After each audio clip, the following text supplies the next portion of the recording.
Olá, meu nome é Eduardo Starosta e este é o canal Fora de Curva. Hoje é 16 de março de 2020 e pelo Brasil todo o coronavírus vem se alastrando. Como nós falamos na nossa última postagem, o vírus realmente tem um alto grau de contaminação, mas um baixo grau de letalidade.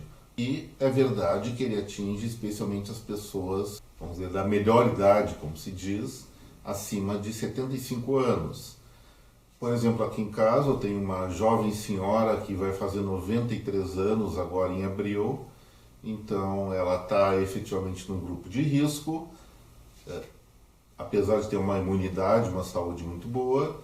Então eu vou ter que estou tomando algumas precauções para proteger ela dessa onda, porque certas horas, gente, não importa muito o que a gente acha, mas sempre há a possibilidade de acontecer o que a gente não acha também. E pelo que está falando a Organização Mundial de Saúde, o próprio Ministério da Saúde, algumas precauções têm que ser tomadas. Então é essa nova realidade. Essa nova realidade atinge o Brasil em cheio. Por exemplo, hoje mesmo eu fui dar uma chegada no supermercado para comprar alguns alimentos que estavam faltando e estava uma loucura. As pessoas estavam enchendo seus carrinhos, como nos tempos da inflação, a maior parte não se lembra disso, e as estantes do supermercado, as gôndolas, algumas delas estavam já vazias, mas não estavam vazias por conta do desabastecimento. Estavam vazias, isso sim, por quê? Porque os repositores de mercadorias não conseguiam ser tão rápidos quanto o número de pessoas, a quantidade de consumo das pessoas em alguns gêneros, como papel higiênico, arroz, feijão, macarrão, dentre outros. O que deu para notar? Primeiro, muita gente num horário que, pelo menos aqui em Porto Alegre, não é de grande frequência em supermercados, e uma inflação já perceptível na maior parte dos gêneros alimentícios, da ordem de 15% a 20%. Isso é um efeito natural do mercado e logo, quando tiver a normalização desse abastecimento, porque as pessoas vão fazer as compras de uma maneira intensa agora, logo depois os supermercados vão estar abastecidos de novo, esses preços tendem a reagir no sentido contrário, ou cair. Mas efetivamente isso vai atingir a inflação de março. E nós consumidores, como é que nós poderíamos nos comportar em relação a isso? Bom, é aquilo que eu falei. Acredito que o coronavírus ainda, especialmente num país tropical como o Brasil, ele não vai ter um impacto na letalidade tão grande como a gente verificou na Itália. Pelos últimos números, está uma coisa que até uma depuração melhor dos números um pouquinho assustadora assim. Mas, mesmo com essa inflação dos gêneros alimentícios, é melhor se precaver de uma maneira moderada. Ou seja, fazer um consumo de bens alimentícios de baixa perecibilidade, que não apodrecem tão rápido, tá? Para garantir o sustento de 1 ou 2 semanas. Basicamente é isso, gente. Não podemos entrar em pânico, o pânico nunca ajudou ninguém, mas o que a gente pode prever sob o ponto de vista da economia é sim um impacto, uma redução do nível de atividade, das atividades, especialmente serviços, nesse mês de março e provavelmente em abril. Por quê?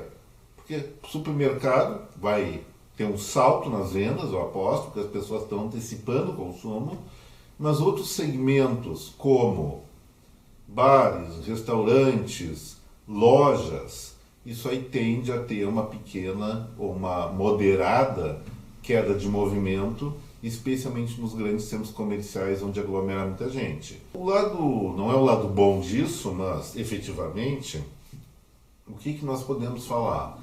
Esse é um tipo de consumo que tende a ficar reprimido, afora alguns específicos como combustíveis que deve cair pela menor mobilidade das pessoas, inclusive porque menos gente está indo trabalhar em função, ou está trabalhando em casa em função das orientações do governo federal, já estaduais e prefeituras, e isso deve gerar alguns resultados, vamos dizer, mais negativos nesses 2 meses, março e abril.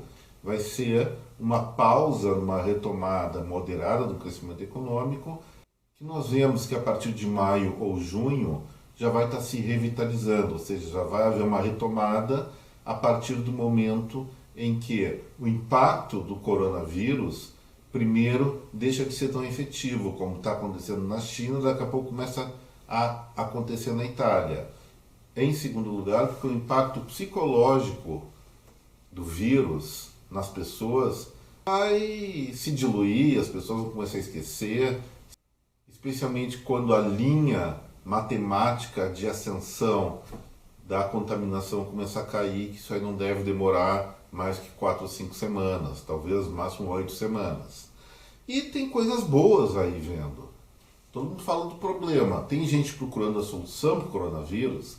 Tem sim.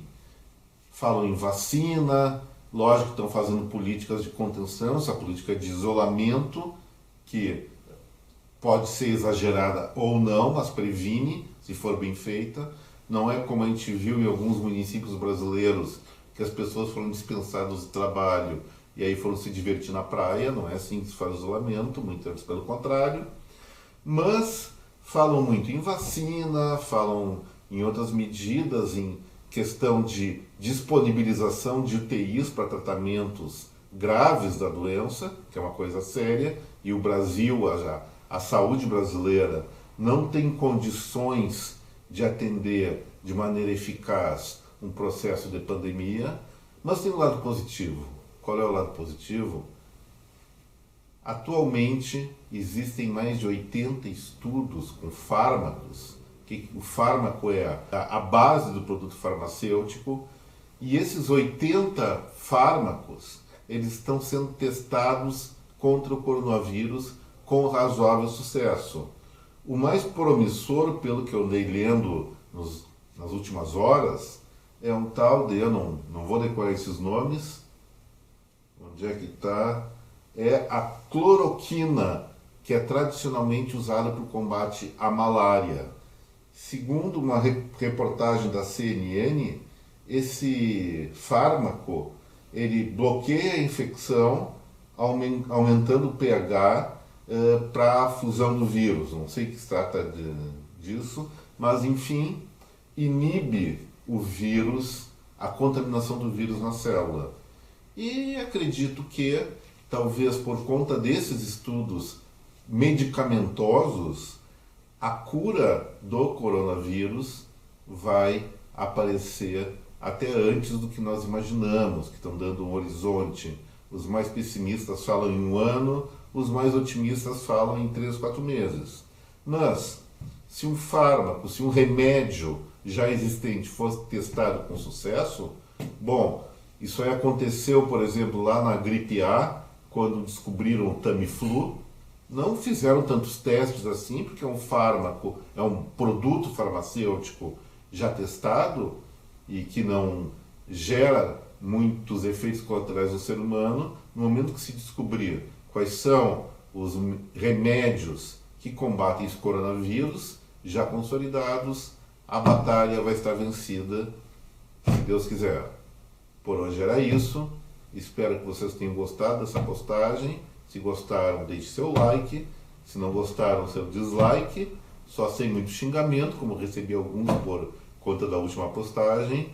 E se inscrevam no canal. Muito obrigado e até a próxima.